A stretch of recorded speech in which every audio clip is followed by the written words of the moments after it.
Hello, everybody, and welcome back to Rise of the Podcast. I'm Jeremy. I'm Kara. I'm Brownie, and you can hear me again. Woohoo! Hey. Chris is feeling a lot better today. He's got his vocalis back. Yeah, I didn't necessarily feel bad. It's just I was so dried out that my voice is like. It was dust. It was dust. That just made me think of one of those cartoon characters where they do that and like this poof of dust comes out of their mouth. That's what it felt like, honestly. It's like if your throat was made out of sand instead of whatever people material is. Poor Chris is just dying. So today's topic, maybe some of these foods would have helped you recover your voice or moisture, Chris. Maybe. We are going to be talking today about just like weird, crazy, strange, and deadly foods. I was going to say dead foods. What? Dead. We're talking about dead foods? Deadly foods. Most of the food I eat is dead. That's true. I would A say nice- the majority of the Nice food. slab of bacon. Okay, who looked at a pig's butt though and was like, that looks good? Everybody. Well, okay, talking about pig butts. So, Chris, have you We're ever going heard of... straight into this. Huh? Oh, yeah. Have you ever heard of No warm-up. castoreum? Castoreum? Castorium? Castorium. Castorium? No. So that is a scented beaver butt secretion and it's used in food and perfumes. So it comes from the beaver's castor sac. And because of its close proximity to its anal glands, it often contains anal secretions and urine. However, the compound is non-toxic. So, do you know what it smells like? Oh, it's gonna be something stupid like vanilla. It's vanilla. Yep. It's vanilla. That's the smell. I didn't think you'd be able to guess that one. Seriously, you don't look at a beaver's butt and be like, no, that looks like it smells I'm like gonna vanilla. say as soon as you started describing it, I absolutely had heard of it. So it's funny because there's this one scientist that was like works with beavers. So when she has people she gives tours to, she makes people smell beavers' butts. And they're like, no, I'm not going to smell that butt. And then she's like, yes, smell that butt. And then they lift up the tail and they're like, oh, it smells like vanilla. It's quite nice, actually. And so there was disgusting. for a while, because of like how good it smells, there was a beaver shortage. People were killing all these beavers. So then the article said, you don't have to kill the beaver to remove it. You can just use a knife and carve it out.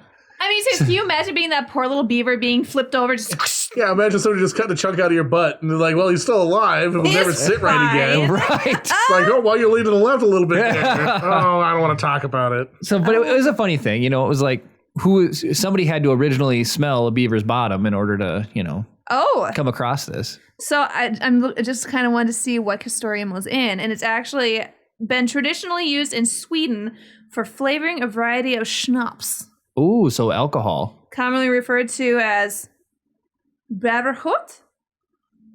Probably completely wrong, but something like Nobody that. in Sweden watches us, so we're fine. So We'd love you if you would, Sweden, but we know we're not good enough I'm for you. Swedish. Right.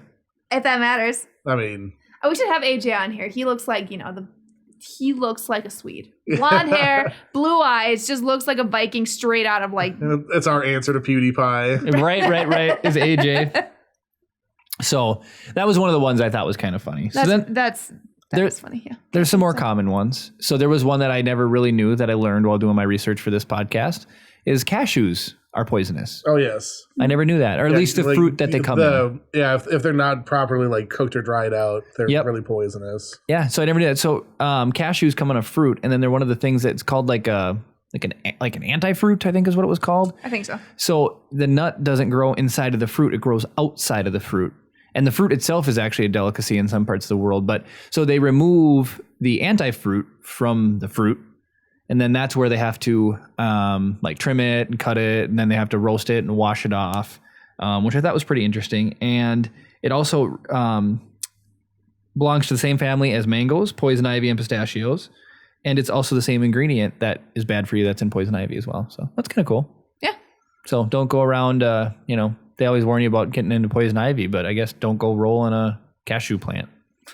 Well, then similarly, I think most people know that like almonds, uncooked almonds are full of cyanide.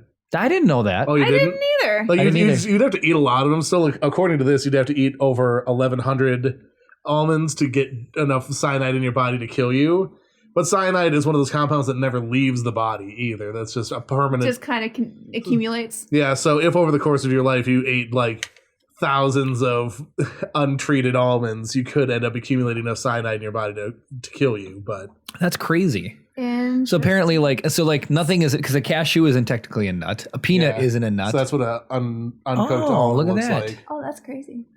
I did know that almonds take a tremendous amount of water. It's like 1 gallon of water to make 1 almond or something Yeah, like that. they're ridiculous.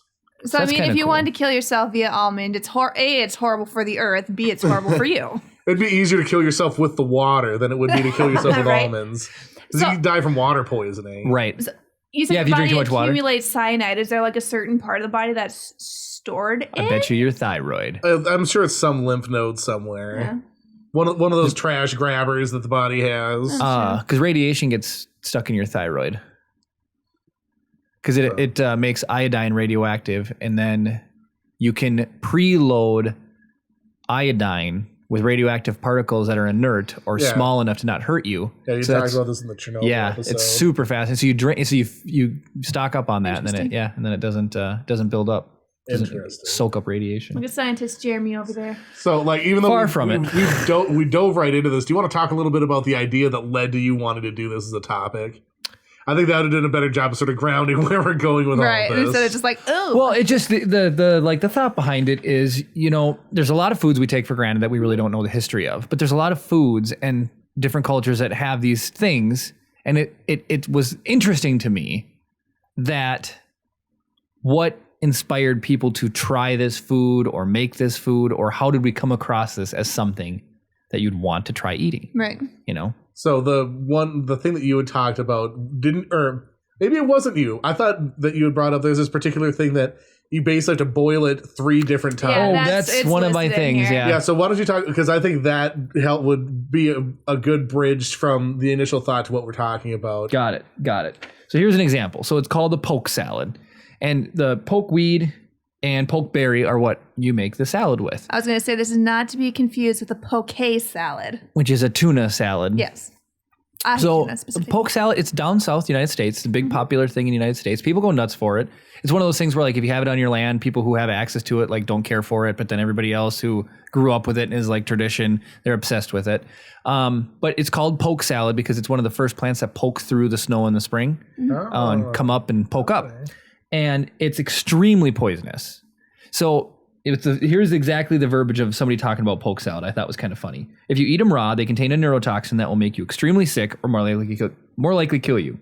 If you cook them, the toxin will still kill you. So if you boil them, it will still kill you. So basically, someone died after eating this stuff, and then their friends went, well, maybe if we boil it like 1 more time. So twice boiled poke salad will still kill you. So apparently, that dead person's friend went, 3rd time is the charm, boiled it 1 last time, and it's edible.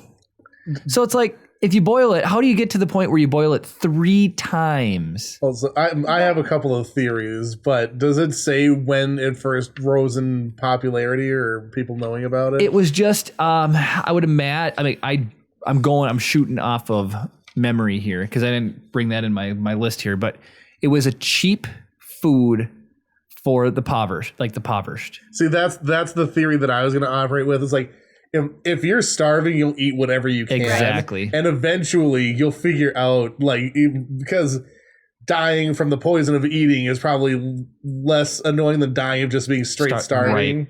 Maybe, I don't know. I've never died of either, so I wouldn't be able to tell you definitively which one. Well, I know sucks Jeremy's less, but- grandpa, he used to say that his family was so dirt poor that he would go out and shoot pigeons. Pigeons. He would shoot like gray squirrels, and he would just eat them because that's what he. Can you imagine looking? I mean, people think pigeons are gross as is. They are gross. So can you imagine going out and killing him and be like, a little pigeon stew for dinner? Yeah. You Well, know? there's this soup that. Just One saying, of- like a little bit of carrots, a little bit of squirrel. I mean, if you had carrots, you probably wouldn't go for the squirrel first. There was a soup that you can make. It's called I think it's called booyah, and it's just It's a got bunch. everything. It's basically everything. Yeah. It's squirrel, turtle, porcupine. Squirtle? Yeah, squirrel. Yeah, squirrel. No, I said Squirtle. Oh, Squirtle. Funny. Squirtle. Squirtle turtle. Squirt turtle. Anyway, so yeah, it's like you hob it up. You boil them, mash them, stick them in a stew. Yep. Potatoes. So. Taters, precious. So there was another food on my list that's very similar. That's extremely popular.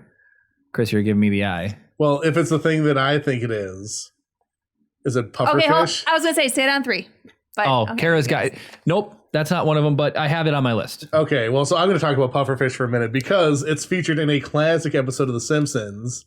Homer goes to a new sushi restaurant and he orders the fugu, which is pufferfish. Yep. Stu, And thank you. and the the person who's actually trained to prepare it is off monkeying around in a limousine with somebody. So like the new guy goes to prepare it, and he stabs her with a knife, and the pufferfish just goes and deflates, and he's like, that's good enough, I guess. So Homer eats it, and then the head chef comes back in and sees that it had been prepared wrong. And he's like, "You have 24 hours to live," and it's a great episode. It's really, really good. Huh. But it's all of that is absolutely like legit. It's like you have to be specially trained to handle pufferfish, Right. to cut around the vital organs that contain the poison to properly prepare it. So I would Right. imagine this is something that's more of a enjoyed because it's a difficult dish to create, as opposed to like it probably tastes like any other fish. I'd Right. imagine. I don't think it has any type of Kara found an article. It tastes like cod. yeah. Tough cod. Most fish tastes the same. Right. Like most white meat tastes like chicken. Well, yeah, like it's one of those things. Like there have been multiple documentaries about how people are stuff that they say is like Atlantic cod is really some other completely different fish because Right. all the Atlantic cod are Right. gone, or something like that. Right. You know, so it's like at the end of the day, it's like it's fish. Right. You know, this is just particularly dangerous spike fish. Right. So I guess, kind of going off the pufferfish, one of the first recorded incidences with pufferfish is from Captain James Cook's log from 1772 to 1775. So basically his crew were down in the tropics and they caught a bunch of spiky fish, tropical fish, and they took out basically what they wanted. And they threw out like the stuff they didn't want, like, you know, The organs and stuff. whatnot, which is where the And poison so can be. the pieces they chose to eat made them sick, but not enough to die. But the organs they threw to the pigs, all the pigs died. Dang. So that was kind of interesting, in my opinion. And this other guy, it was on Reddit. He lives in northern Japan, with his wife and father-in-law.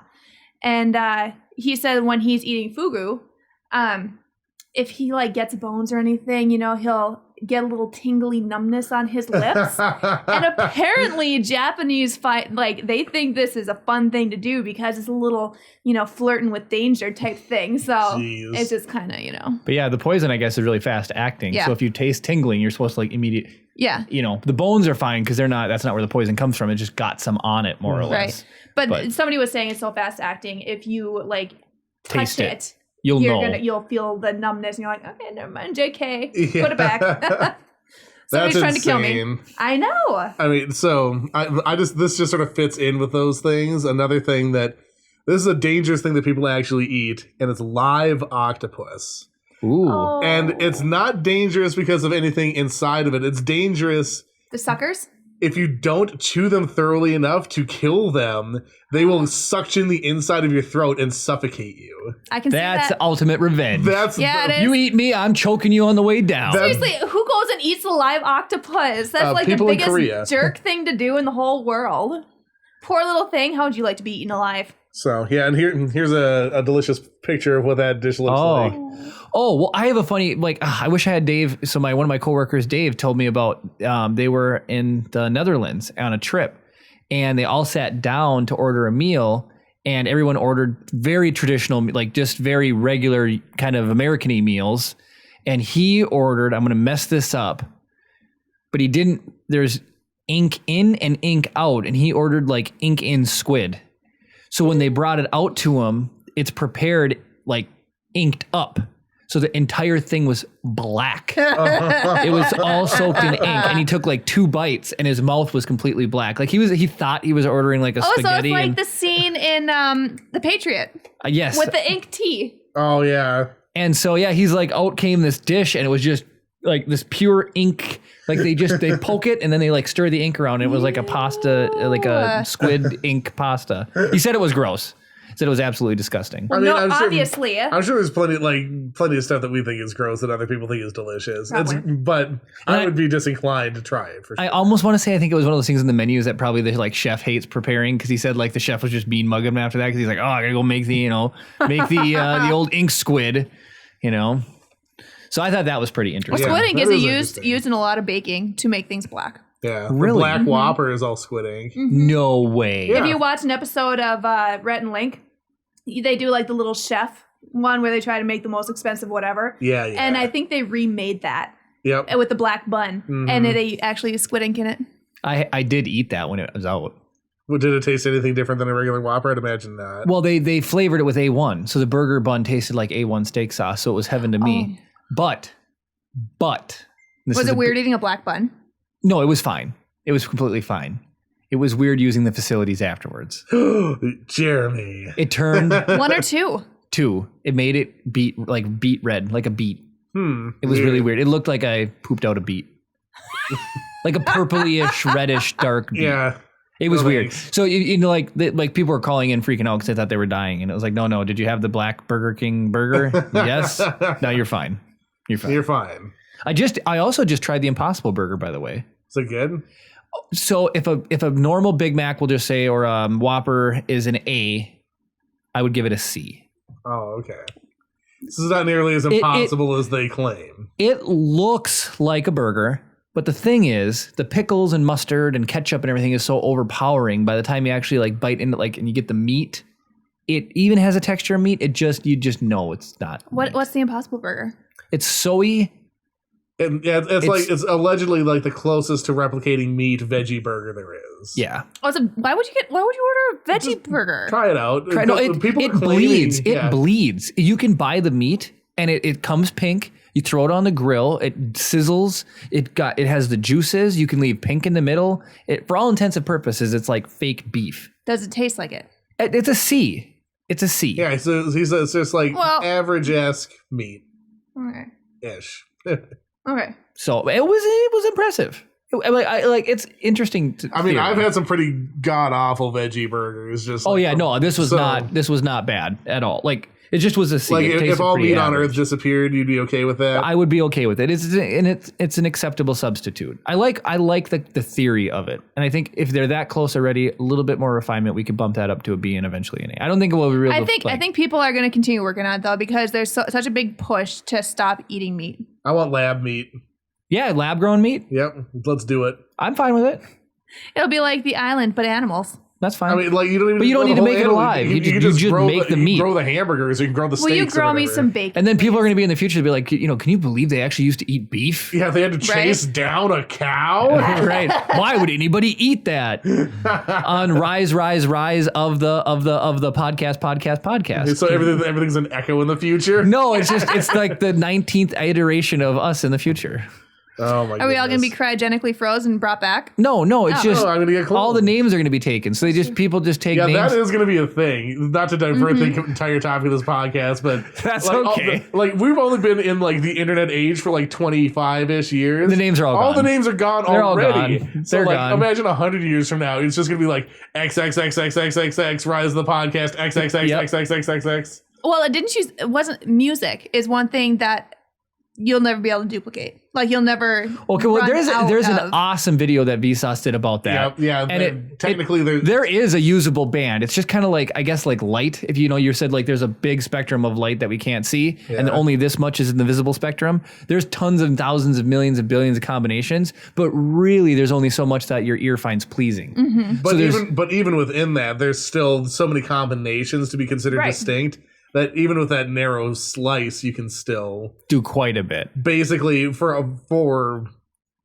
ostensibly we will still never run out of music, Right. Because you can do a very similar song but with different instrumentation that'll sound different enough to be considered its own Right. song, and all these things. Like there's the electric guitar was invented in the 50s. We haven't even had the electric guitar for 100 Right. years. So what's the next thing that people are going to invent? Like we have all these like Right. MIDI instruments now that people are using and like samples and whatever, but I'm sure there will be some other instrument invented at some point that is going to take the pop world by storm. Right. So Would it be bad if I flossed one tooth right now? No, go ahead. You can do whatever you you can want. just go over there. Turn Kara's camera off.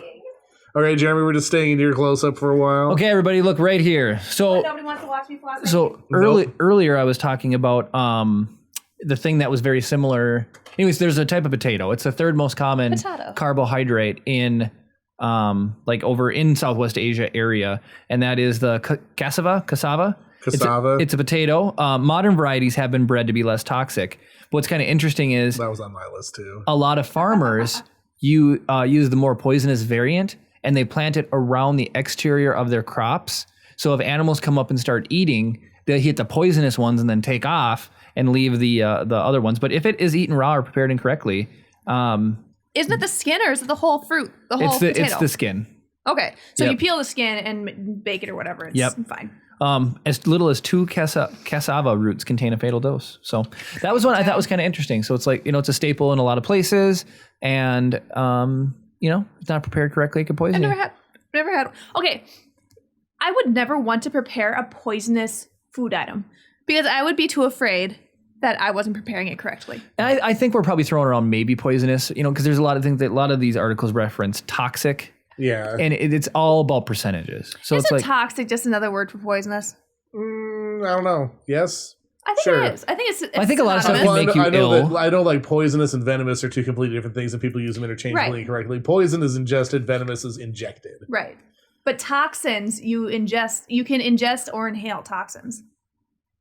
Yeah, then okay, I'll buy that.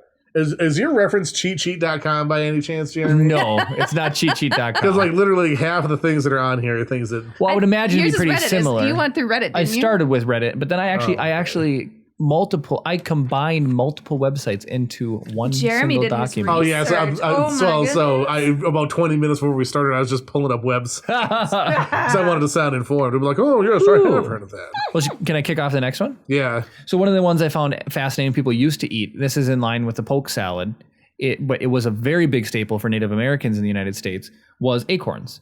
And it was, so acorns are poisonous or toxic to a certain extent because they're filled with tannins. And you have to grind it up into like with a mortar and pestle, and then you also have to soak it to remove the tannins. So you have to grind it and soak it in order to get it. And it's a lot of work to prepare, but people were saying, why would somebody eat a bunch of acorns? Well, they're plentiful. They last forever on their own, so you can just let them sit, that's what squirrels know what's up. and then I was gonna say, how are squirrels able to eat all of these? If it's, and so it's like, I wonder if a squirrel's body doesn't absorb the tannins or whatever, because Could be. a Yeah, if they tannin don't is, have a mechanism by which it'll interact with your body. It's Right. Yeah, I effectively suppose. inert. yeah. So the tannins are an anti-nutrient, so they reduce your body to absorb essential Pizza's an anti-nutrient. from food. But what I was going to ask you, Chris, is tannins they're referring to like an acorn? Is that the same thing that's in wine? that's what I was gonna say. Oh man, I don't know anything about that. Is it like tannin IEN versus tannin EN or I something? think it's all or- TANNIN. So Tannin. Let me go look it up. Yeah, Kara's gonna look it up. Yeah, we have Kara on the case. So when you say in tannin, I think of wine Biff Tannen. versus oh right. But yeah, and then tannin's also like considered a bitter flavor. Oh, you can make an acorn wine. There you go. There you go. So it must be. But anyway, so yeah, consuming large amounts of tannins may lead to adverse health effects such as severe liver damage and cancer. And I love it. It says for sources, it says parentheses 3 trusted sources, but that's all it's listed.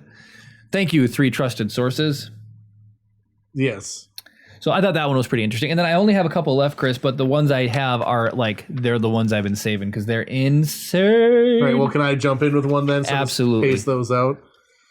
So there's one that I thought. So people eat frog pretty regularly, right? Yep. It's considered I had French frog delicacy, legs. frog legs. Jeremy whatever. had boiled frog legs on our honeymoon. They were gross. So They were gross. so in Namibia, it's considered a delicacy to eat the entire giant bullfrog, but they have particularly toxic organs unless you harvest them after the last rain of the season where the toxin levels are low enough to be able to be enjoyed. Wow. So they figured out that it's like you can eat this, but it has to be at a certain part of the year where they have lower toxin levels, which is interesting. It's sort of like that triple boiled poke stuff. That's in line with what's exactly fascinating to me. So it's like, somebody ate that too early and got either sick and died. And then somebody was like, oh, I don't get sick right after the rains, Yep. So you can suffer kidney failure from this frog. You'd have to eat a lot of it to die from it. Most people would only just get Gets ill. ill, right? but it's not one of the most deadly, but it'll mess you up pretty hard. That's pretty crazy. I can't find anything about the tannins in both of them. It seems like they're the same. So drinking wine isn't that good for you. Oh, some people have a problem. Don't people put wine in decanters to let them breathe and release the tannins? Maybe that's why. Or no, I don't know enough about wine culture. I know I'm not there's a particular a filter. fan of wines. I'm not the biggest fan either. There is a filter to remove tannins from wine because that's what gives a lot of people headaches. Along with the sulfates. Yeah. The preservatives. So preservative-free wine is supposed to be a lot better for a hangover than regular wine. The tannins occur naturally in grapes, seeds, and skins. All right, It's Chris, that are you ready drying for effect in your mouth? my next one? I will be in a moment. Well, I'm going to sort of pause for time for a second because I'm cycling the camera. There's a little inside baseball here. Oh, whoops. Kara's camera wasn't on the whole time. Nope. There we go. It just shut off a little bit ago. And the I heard, podcast just got better. I heard the shutter click off a little bit ago. Oh, weird. Okay. Well, oops. Sorry about that, Kara. Is it rolling now? It's rolling now, yeah, but we got it. Oh, no, I bet you it wasn't rolling. Did it go to sleep? It might have gone to sleep. I bet you that's what happened. Oh, it's rolling now. My Like I bad. said, podcast just got better. Yeah. Hey, welcome. Hey, welcome, to Kara. the 25th minute of the podcast. Oh, dang, you couldn't get a close-up of me flossing. Yeah. Well, yeah. Not even if she wanted to. But so this one's one that I think a lot of people think of, and I just sort of want to get it out of the way because the way that they have this worded is funny to me. So obviously, like, there's a lot of mushrooms that'll mess you up, right? Yes. And so the way this source has it broken down, so it has the name of the thing, and then it says the risk, and then it says variety from liver failure to death. Oh, my Lanta. And then it goes on to say, so it's found in many parts of the world. The interesting thing is most toxic mushrooms look almost exactly like their non-toxic varieties, which is why so many people end up accidentally eating the toxic variety of them because they're so hard to distinguish between them. And then it says symptoms range from stomach cramps and headaches to liver failure and death. Dang. So, and if just a PSA, if you're not 100% sure that a mushroom is safe to consume, just don't eat it. Right. It makes me think of So- the episode of The Office where Michael's out in the woods about ready to eat a mushroom, and Dwight's like, Michael! And he wasn't supposed to be out there with him, but he like was secretly. I haven't watched it Yeah, yet, so. he wasn't. Oh, he was that's- secretly stalking him, and but I heard a cool fact. I don't know if it's true or not, but I heard that like in the 1800s up till whenever they quit doing it, you should be able to go to any pharmacy and give them a mushroom, and the pharmacist was supposed to be able to tell you if they're poisonous or not. What? That was like an old school thing because like barbershops were almost for medical purposes Yeah. too. They would do bloodletting and all that stuff, all the old treatments. Yeah, so apparently pharmacists were also supposed to be like expert mushroomist people. Crazy. Our local community college offers a sort of like a public ed version of a mushroom hunting class. Oh, that's Which cool. one? So there's the Fond du Lac. Oh. If you go there, so I think it's like Wednesday afternoons for like 6 or 8 weeks or That's something. interesting. You can go there and you can actually go foraging for mushrooms. There's like a guidebook, and the guy that runs the thing, super chill dude. He's awesome. That'd be kind of fun to do. I actually did a video for the college about that particular topic, but it's just interesting because like there are people who are just interested enough in the thing that want to go out and find them and Right. like try them and stuff. I'm not a particular fan of mushrooms, but there are a lot of people that are. Yeah. Well, Understandably I so. love a nice sauteed mushroom, a little bit of salt, a little bit of butter. Woo! But Jeremy's aunt actually is a pretty good cook. Mm-hmm. And I know a couple weeks back now, she posted a bunch of mushroom pictures to Facebook, and she was like, all right, guys, help me. Which ones are poisonous? Well, maybe common knowledge will be the saving grace there. Yeah.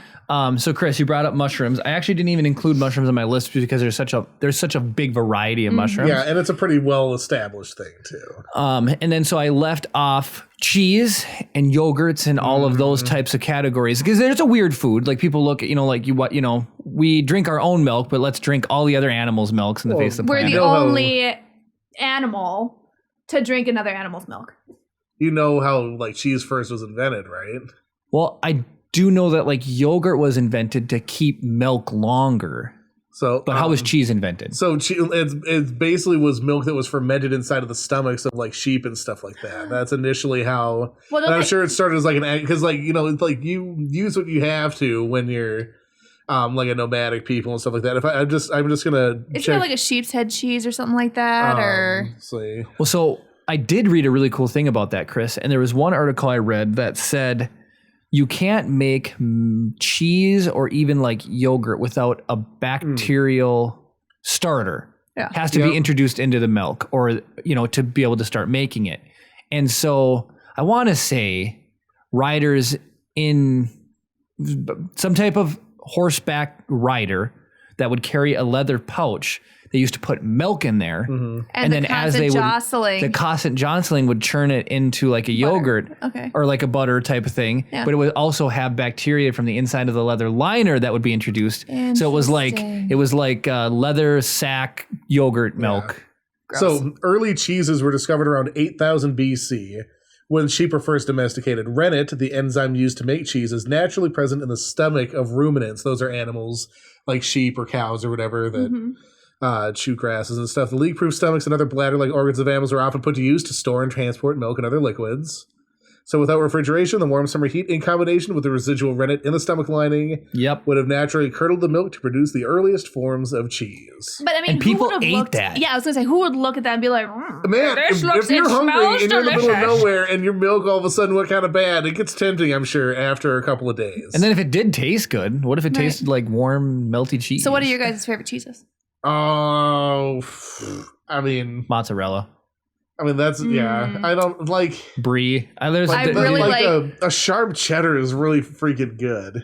Parmesan. I mean, like these are What all cheese basic. don't I Gouda. like? These Gouda. are all pretty basic cheese. Like someone's like, "Oh, get a camembert" or something. It's like those more exotic ones. I haven't really Okay. had a lot of experience So- with. But like Gouda's good. What's the Yeah. Irish cheese that we like to get in little squares? I don't know. It's just an old. It's an Irish. Anyway, there's one called Skellig. Okay, It's like I've heard it's a of that. sweet cheddar.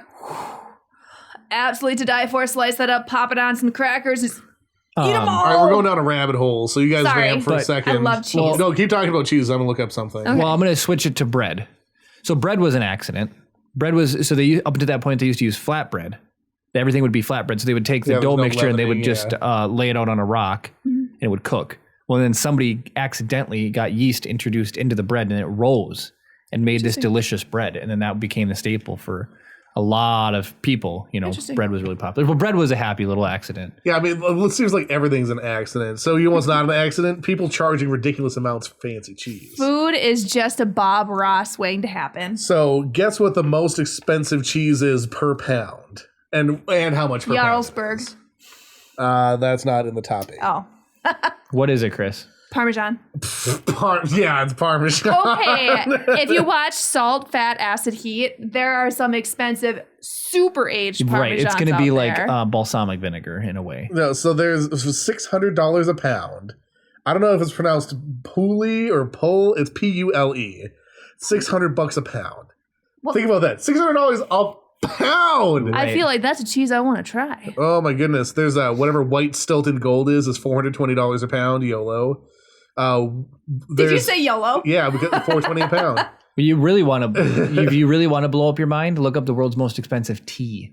Oh yeah, that one's insane. It's worth it's unbelievable, Chris. So while you're looking that, let's see. So yeah, world's most expensive cheese you were listing off. World's most expensive tea is go ahead, read it. So metric friends, $1.2 million per kilogram. Yes. That is ridiculous. Hadong po or Hadong pa Dahong Pao cheese. Were you trying to say hot dog? Dahong Pao tea.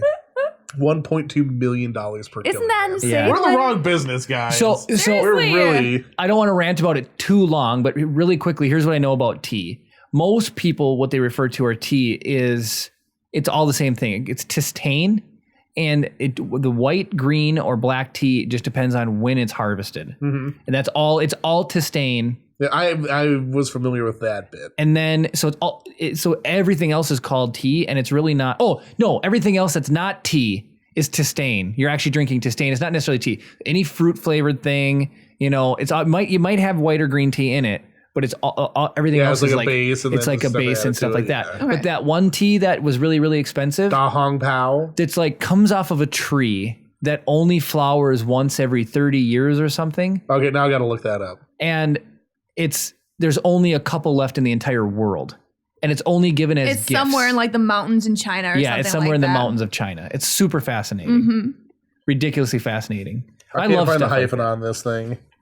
That's fine. Okay. Just look up Da Hung Pao. Yeah. Well, it's. I just give me the Wikipedia page. That's all I want. I don't want these. right. I've got 2 more I'm going to talk about, Chris, and then I'm done with my crazy strange fruit. So while you're doing that research, I'm going to talk about. So this one isn't necessarily edible. It is edible, but have you ever heard of the Jimpai plant? Gimpy Gimpy. Gimpy? Yeah, it's Gimpy. I have heard of it. It's like one of the most like. So it's the suicide It's Australian. plant. It's Australian. Yeah, and yeah, if you, Okay, there you go. It's Australian, aka poisonous. Yeah, it's like everything that's poisonous ended up in. Australia. So here's the deal with the Gimpy plant. Boy, I wish I would have known it wasn't. Jimpai is the worst way you could ever say that. I mean, that's fine. Like, you're the one who told me. It's like somebody who mispronounces a word is somebody who's only ever read it. Right, there you go. Yeah. You know, so it's like until you hear it in context. So I had heard Gimpy. I didn't like seeing it for the first time. I was like, that is not how I would have spelled it even a little bit. Right. So here we go. So this is known as the suicide plant, and this one blew my mind. This sting is so painful that it's just easier to kill yourself rather than live with the pain. And even animals find a way to commit suicide if they get like stung by this fruit. So here's what happens. It's delivered by teeny tiny hairs that are in the plant. And what happens is they're hollow.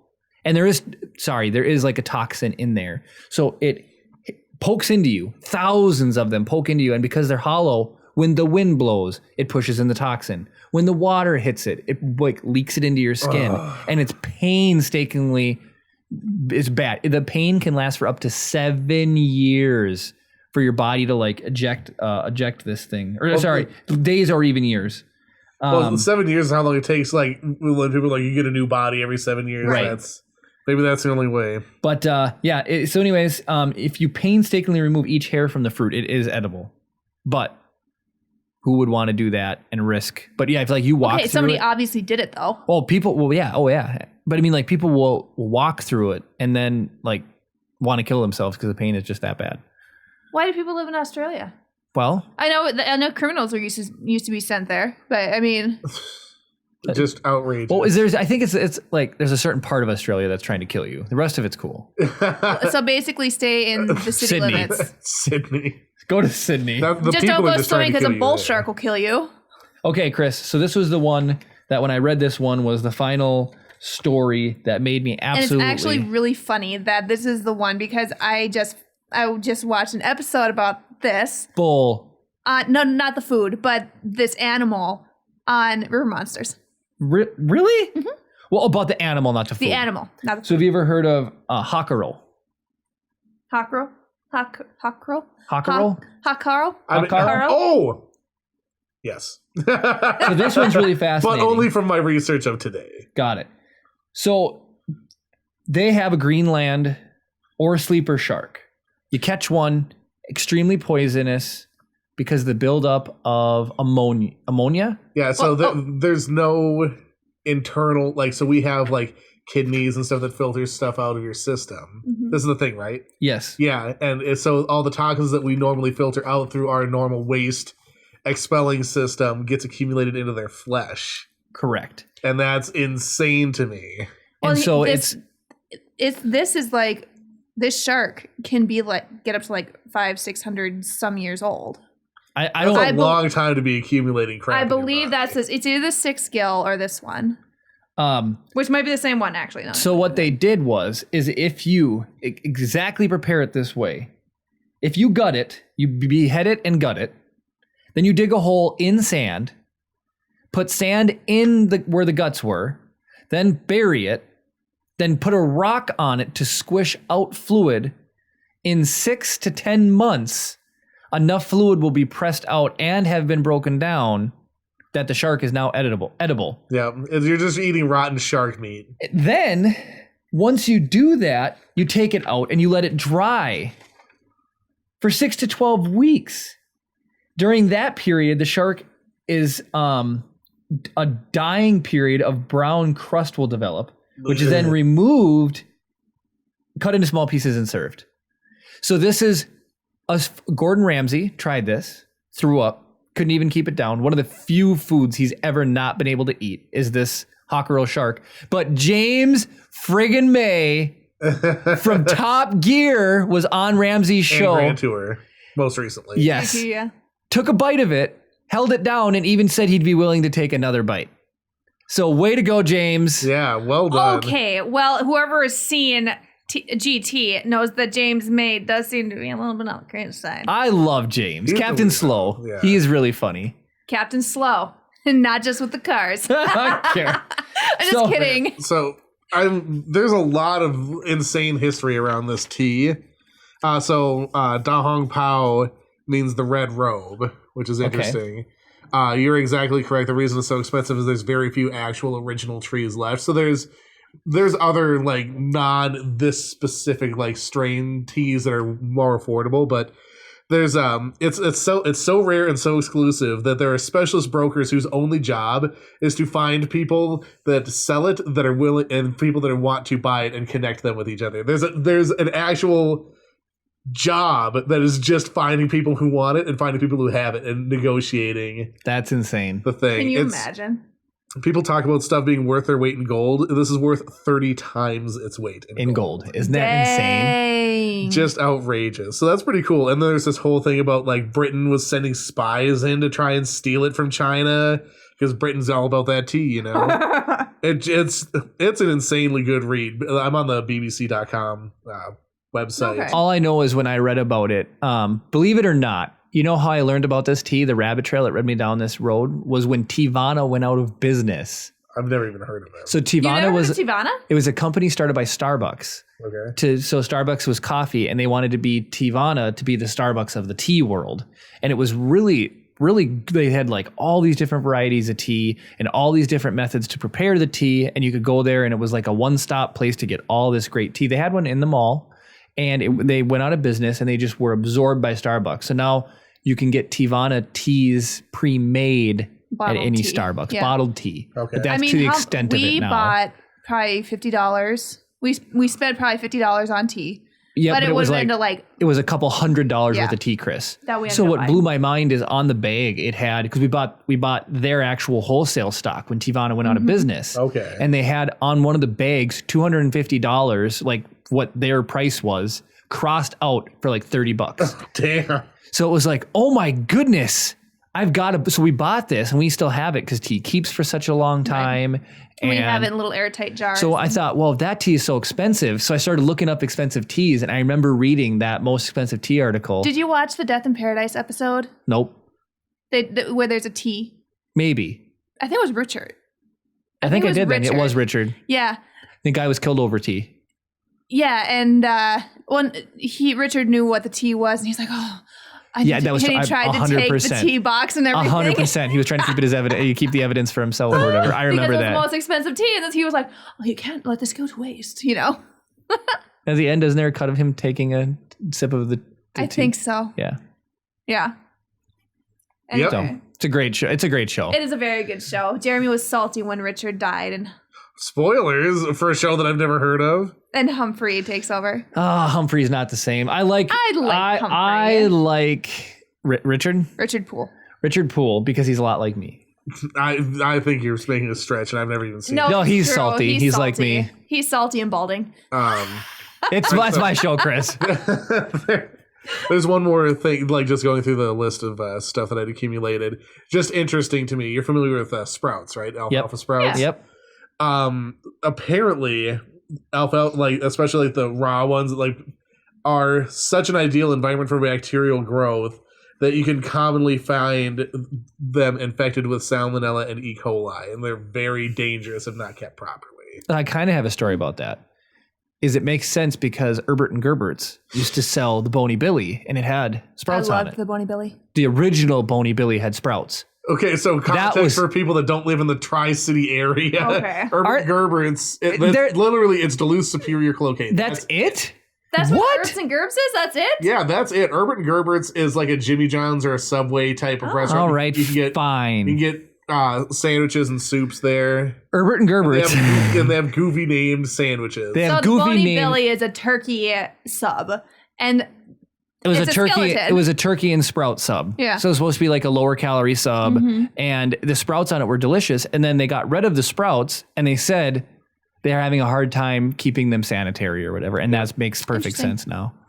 It was too much of a liability to serve sprouts fresh. So a lot of restaurants, apparently, if you think about it, when was the last time you went to a restaurant and had sprouts? Literally, Herbert and Gerbert's when they had sprouts was the last you time. can still buy them from the grocery store. Yeah, I mean, but then the responsibility falls on you. that's true. So there's one that Jeremy left off, and that's lutefisk. Kara's got beef with lutefisk. Lutefisk. Lutefisk? Yes. Lutefisk. Lutefisk. Who wants to eat that? I mean, people like. So, I don't like it, but I understand why people do. There's like an indoctrination type of thing, right? Okay, Like, indoctrination. I like that word. Chris, I like that word. you're playing to Kara's heartstrings right now. So, like if you think about it, like, there's very few people like talking about things that like why do people like beer, right? Nobody's first beer, they're like, this is the most delicious thing I've ever tasted, right? You have to like accumulate like a tolerance for it or whatever. It's like eventually over time you'll find like better beers or whatever. Like initially it's just like this bitter, gross water, right? And Right. like, why do people drink this? Mm-hmm.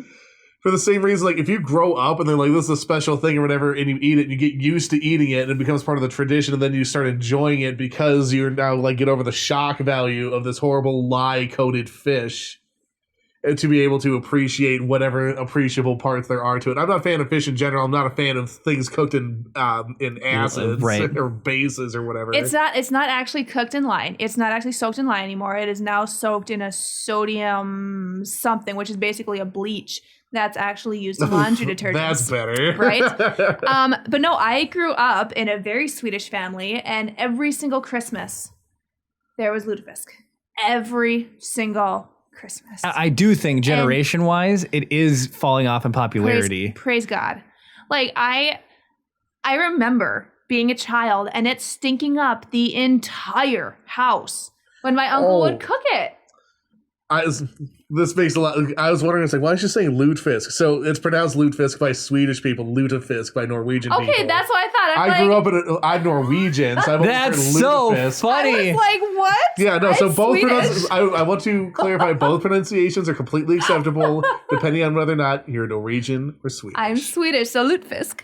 I am That's actually both, but I'm hilarious. more Norwegian than Swedish. Okay, I was like, wait, have I been saying it wrong this whole time? At least Yeah, you the didn't say lute- gym pie. The lute Right. is from lye. That's where that Yep, comes from. lye Then fish. fisk is Yeah. fish. Yep. Lye So, fish. but no, yeah, like I grew up with that my entire life. Ugh. And, like my uncle, Just looking at it. he will just, you've seen it. He Oh, yeah. mounds it on his plate and then he'll go back for seconds. I don't even think he puts maybe a little bit of white sauce and a little bit of white pepper on it. And that's it. I don't think he even does butter. Yeah, I have But to he have it. loves I this have to have stuff. it swimming. Ugh. Like it's more No. white sauce and So- butter on Jeremy's plate. Before we wrap up for the day, I got one more kind of funny one that basically the lutefisk, like you were talking about, Chris, generation or what whatever. did you say? I'm just kidding. Lutefisk. Anyways, coffee has a really kind of interesting backstory, and a farmer. Cat poop coffee. Well, there's that one, but Yeah, the Cafe Luwak or whatever. Yeah. Kofi Luwak. a farmer saw his like goats or his animals eating it and then acting erratic, Crazy, yeah. crazy afterwards. So coffee started off with they would used to just eat the fruit and the bean because coffee's in a little fruit, it's a Yeah. little berry, and then that was evolved into people would take and they would eat coffee and water at the same time. Then they would just make it as a tea, but they didn't like the grounds. So then they steeped the coffee out to get modern day coffee. Interesting. And then as it's even progressed even further, we've added pressure and you have your espresso. So just really interesting to Yeah. think like it started off by being eaten. That's actually and really then- funny because I was wondering how people figured out that like caffeine was the thing that was like. It was like coffee and it was from them eating the Interesting. beans. You know, All it right, would- well, so if we want to go down, so I brought up beer earlier. You know why beer was invented? no, but I like the history. Like yes and no. King something water and a king something. Well, so basically, beer was the process of creating beer kills all like the bacteria and stuff in it. So there are places where the water was not drinkable, so you had to drink beer as a replacement for it to at least get some type of hydration. Right. And it's one of those things where it's like people just stumble across. It's like, oh, you put the different things together, and all of a sudden you get this beverage or whatever. But that was the reason why straws were invented because of beer. Straws were? Straws were And invented now because people of beer. wouldn't be caught dead Would drinking beer it from a be straw. to get like past a layer of sediment or something? Yeah, that's exactly what it was, because all the crap that was in the beer barrels or whatever would come in the thing. You'd use the straw to get past the top layer of garbage. No kidding. Or you'd also tap them, Yeah. tap a keg, Interesting. and then you'd be below it, Yeah. and then it would float down. That's really cool. It would float down. Well, yeah, Well- it would float on the surface as the level of alcohol. correct. I just, Kara's getting funny I over was here. able to determine what Jeremy meant through his short. well, I'm just All right. Well, funny lady, why don't you give us our closing for the day? Oh, I'm going to do the closing? Yeah. Okay, fine. all the words. All the Let's words. Like, comment, subscribe, and ring the notification bell. May the force be with you. Yeah.